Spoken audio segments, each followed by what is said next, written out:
qu'on essaie de trouver des échappatoires dans un confinement? Bah oui, je crois.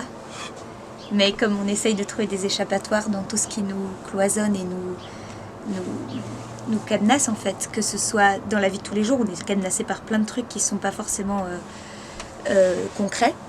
Par exemple, le fait de devoir tous les jours aller au travail, etc., c'est des choses qui nous cadenassent.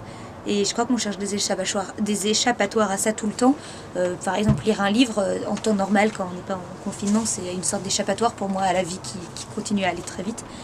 Là, c'est différent parce que le confinement est hyper concret dans ce qui est cloisonnement, en fait, parce qu'on est réellement enfermé chez nous, même si on est chez nous, donc est-ce que c'est vraiment un enfermement? Mais ça, c'est encore autre chose. Donc ouais, je crois qu'on cherche des échappatoires.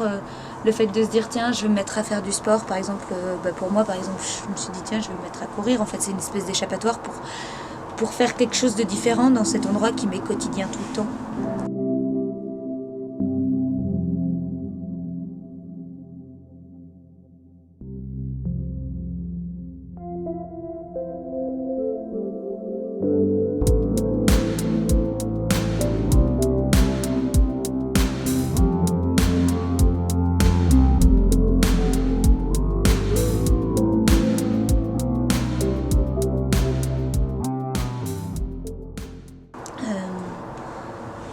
Mais en même temps, je me dis, tiens, j'essaye de faire plein de trucs et j'ai pas très envie de les voir comme des échappatoires non plus.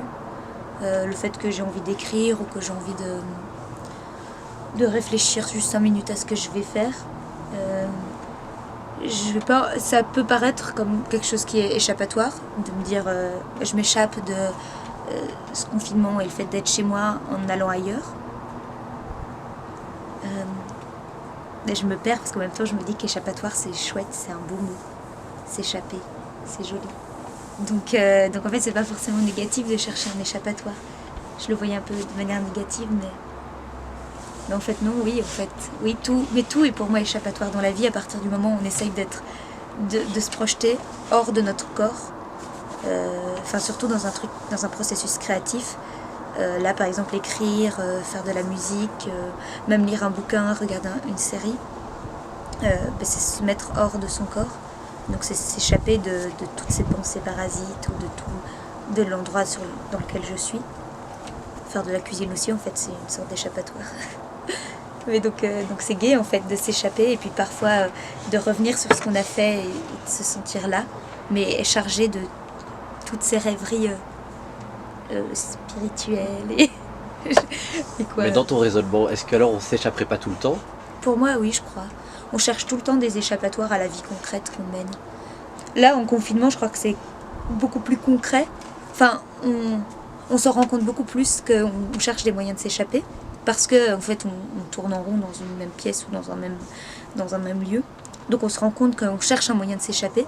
Mais pour moi, dans la vie de tous les jours, même aller boire un verre avec ses amis, c'est un échappatoire à la vie. Prendre le métro, quand tu prends le métro, en fait, tu es enfermé dans le métro et tu t'échappes en pensant à plein de choses, en lisant un livre, en écoutant de la musique, en regardant les gens dans le métro.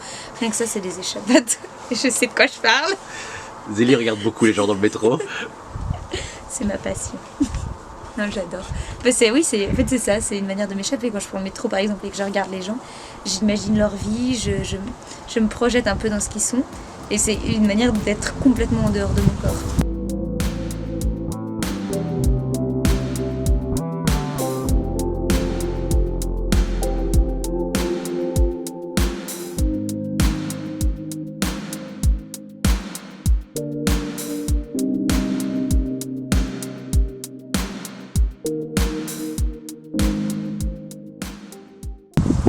C'est fascinant de cette faculté et cette capacité que l'être humain a à se projeter hors de lui et en fait que tout le monde fait ça de manière tellement inconsciente. Parce que tu te dis pas que quand tu lis un livre tu te mets hors de ton corps, mais en fait quand tu réfléchis 5 minutes, dès que tu lis un livre et que t'es plus là où tu es, t'es ailleurs et c'est beau, s'échapper.